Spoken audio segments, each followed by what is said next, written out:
Thank you for attending. I am joined by Janet Chicky-Choppy and Gordon Denlinger, my deputies for audit. And today I'm here to release our performance audit of the Pennsylvania Department of Community and Economic Development, DCED, business waiver process. As Hold on. We're going to have to restart. I apologize.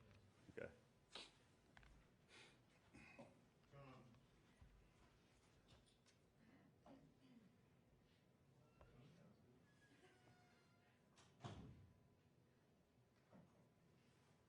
Sorry, everybody. Should I come up and come in again? be a little bit more dramatic. All right, sir, you may begin again. All right, fantastic. Good morning, and thank you for attending.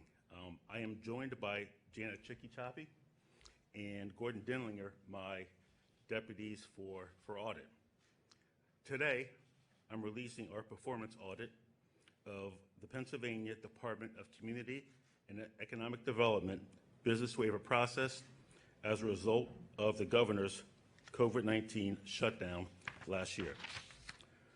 The time period of this audit covered March 6th through June 5th of 2020. And let me state up front, I am not here to make this audit a political issue. This pandemic has affected almost all of us, personally and professionally. And we are still dealing with a serious public health issue. This was an unprecedented global event that exposed vulnerabilities in many aspects of our society and our government.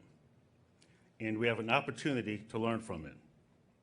This audit report recommends ways that Pennsylvania can do a better job should we be faced with such a serious challenge again.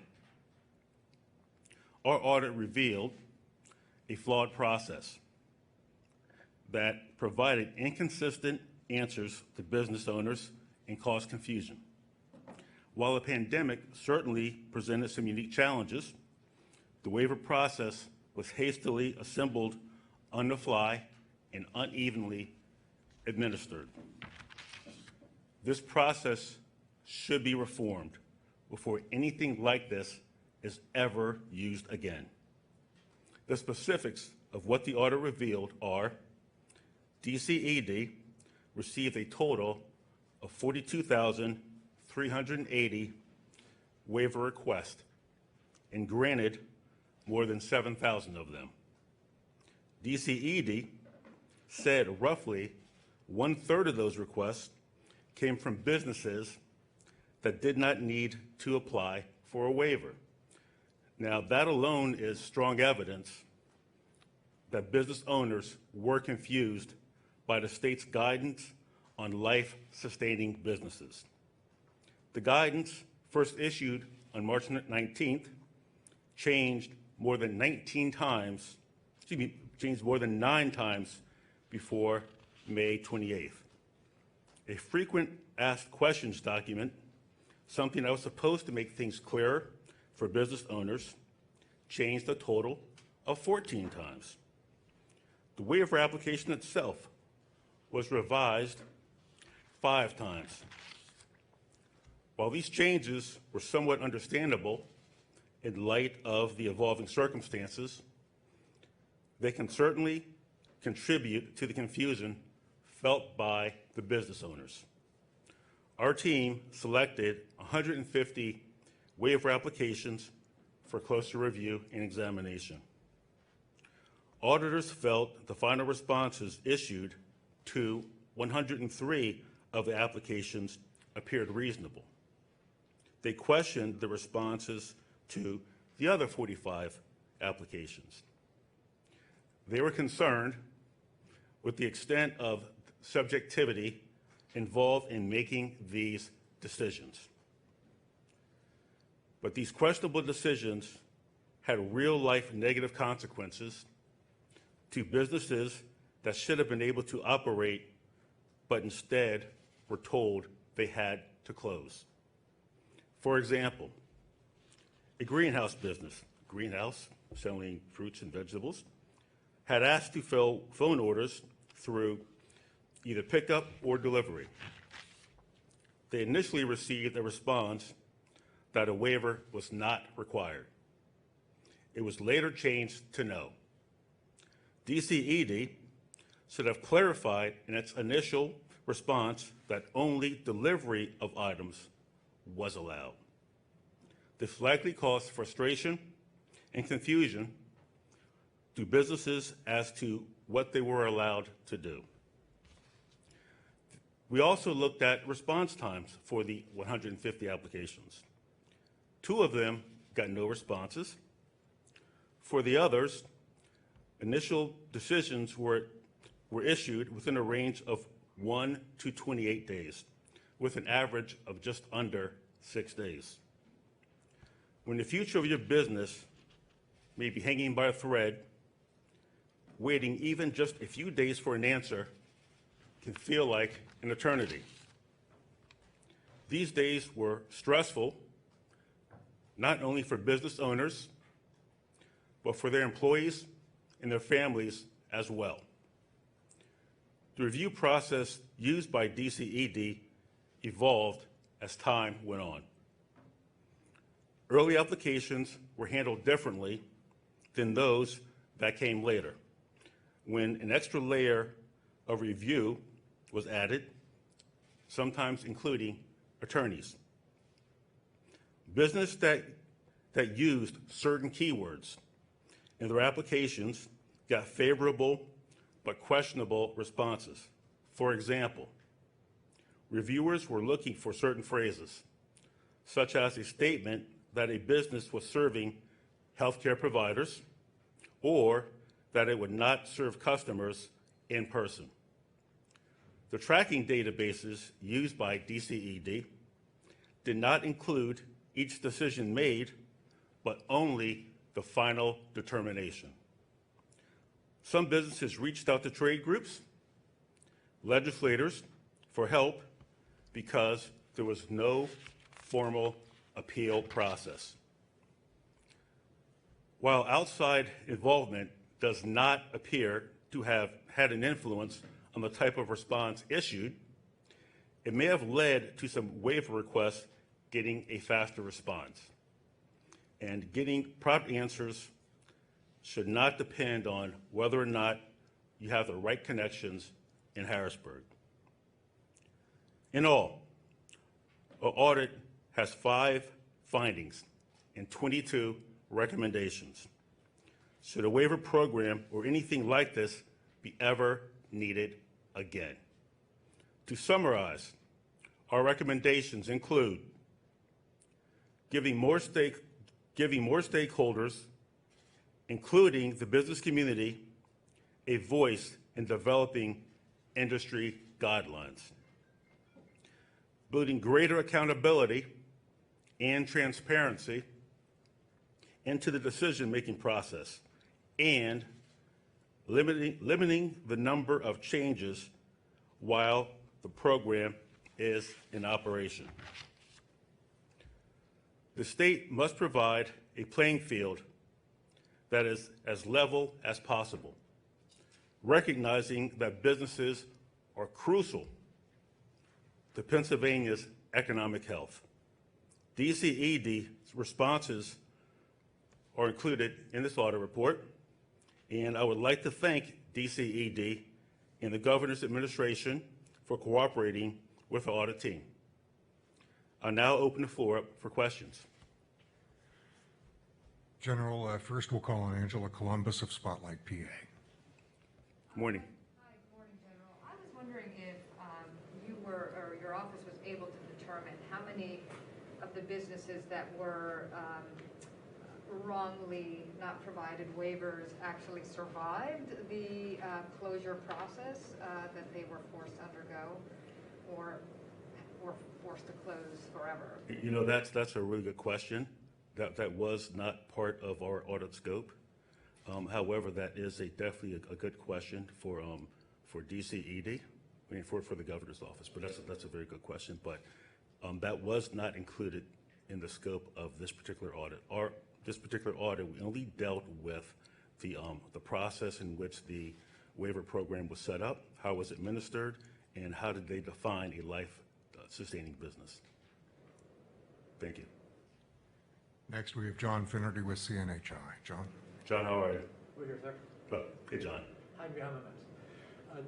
Clearly, the audit began under your predecessor. I wonder if you could speak through, did you start over, or did you change the process at all, or how did that relationship go? We changed nothing. We changed nothing. The scope that was in place when this audit began was the same scope in which we concluded the audit. So there's absolutely nothing changed from the Pasquale administration to my administration. And so clearly, there was nothing, you found no evidence that your predecessor had in any way missed anything or wasn't looking at it for. Again, no, we did not. We followed the same scope and methodology that had already been created. We changed nothing with regards to how this audit was performed, conducted, or the audit scope. Nothing changed. Next, we'll call Mike Gorsinger at CBS 21. Mike, how are you? General, good to see you. Wondering if there's, obviously from these takeaways, the audit doesn't appear that there is any sort of, I guess, nefarious, ne'er-do-wellers in this group. However, did you guys find that that throughout the audit that you said that outside involvement appears to have influence? Can you tell how great of an influence it had? Because like you said, I mean, these are businesses that their livelihood was hanging in the balance. Well, the one thing that we found is that for business entities that would use, let's say, a lobbyist, or if they would contact a state legislator, they got quicker answers to their questions. However, when it came to the final decision, that didn't impact the final decision. It only impacted them getting quicker responses than other businesses. You also had mentioned that in the findings on finding one, that the federal guidelines were different, obviously, than Pennsylvania's. Is there, you keep on saying if this program needs to be used again, I mean, are there recommendations that can be made either by your office or others where you would think that maybe the state should have used the federal government guidelines rather than develop their own? Yeah, well, the federal guidelines are pretty much a recommendation, and the states were definitely more restrictive than the federal guidelines. And in addition to that, as I stated inside the report, they seem to have changed from 1 week to 1 month to another. And while the federal guidelines remain somewhat consistent, and I think that's probably one of the bigger issues, is to make sure that if this does ever happen again, is to have an order or to have some type of process which is going to be what you use, and not necessarily change and have the layer of review that this one did. Dennis, you'll be after Stephen Caruso at Penn Capstar. Hi, General. Hey, Stephen, how are you? Good. So according to this, the audit was not able to figure out who was actually, you don't have individual names of who was reviewing audits. Do you know, were they all DCED staff?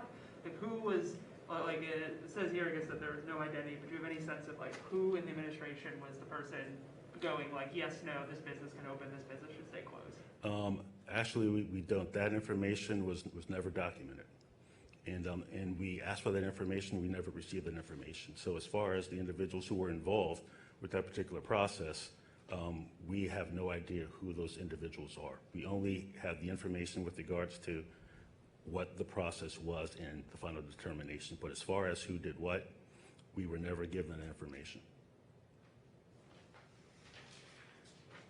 All right, Dennis, go ahead. If I could piggyback on that question, how cooperative would you characterize DCED in this audit, number one? Number two, to any of these companies who may have been denied, is there any recourse for them based on what you're presenting here? Yeah, that's a very, very good question. As far as recourse, that I don't know.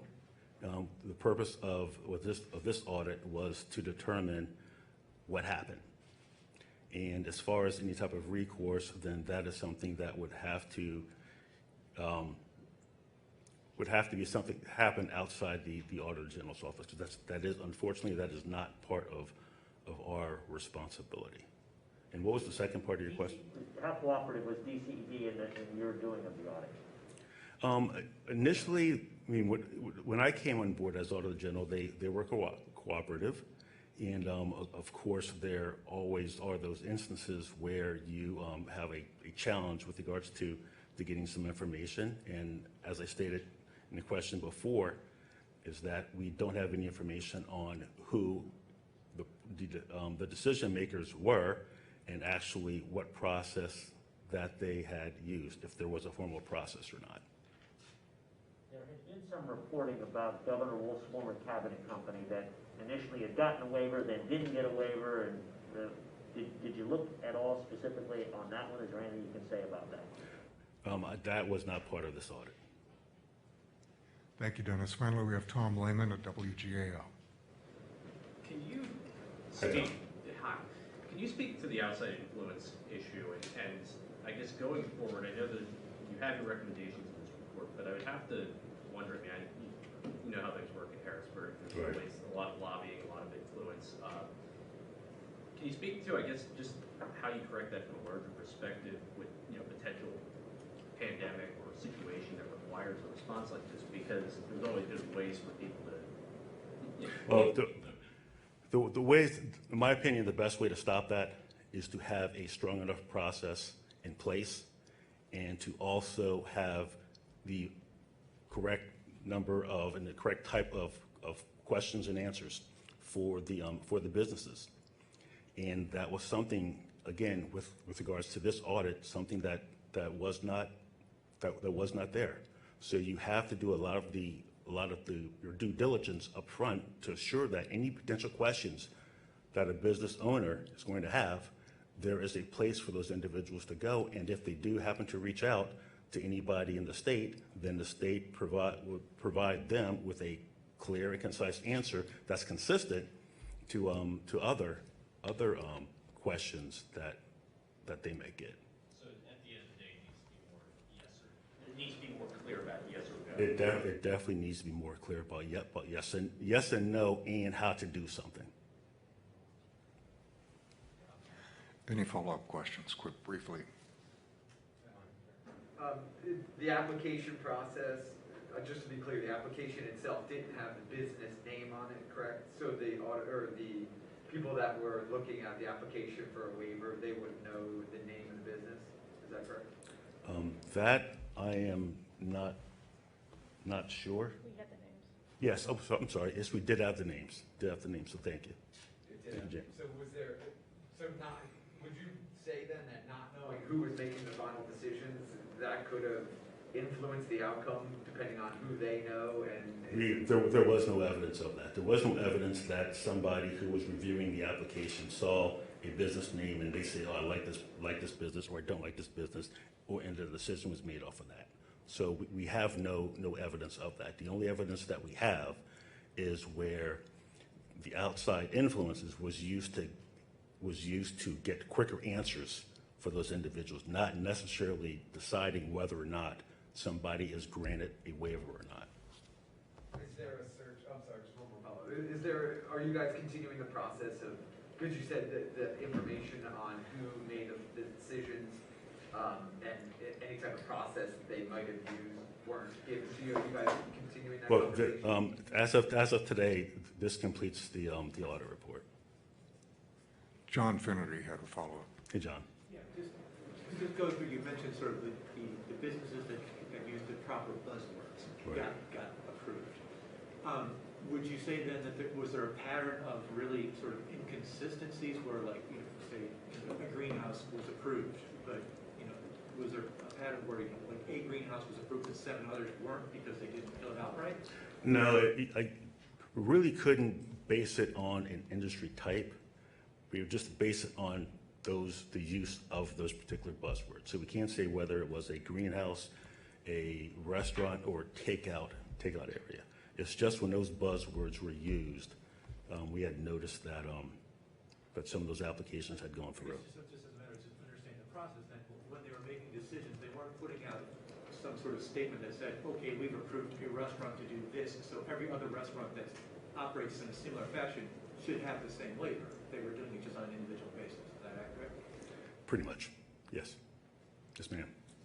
I'm wondering if the audit is looking at the question of enforcement. One of the biggest criticisms at the time when the shutdown had occurred and the waiver process was happening was that there were businesses open and there was really no, that shouldn't have been open, and that there was really no way to no enforcement of that.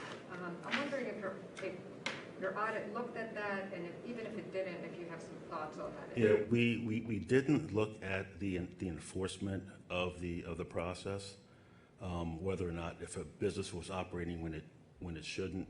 I know for a fact that there were some businesses who were in other parts of the state that weren't given waivers. They still operated, and they ended up being shut down by the state police.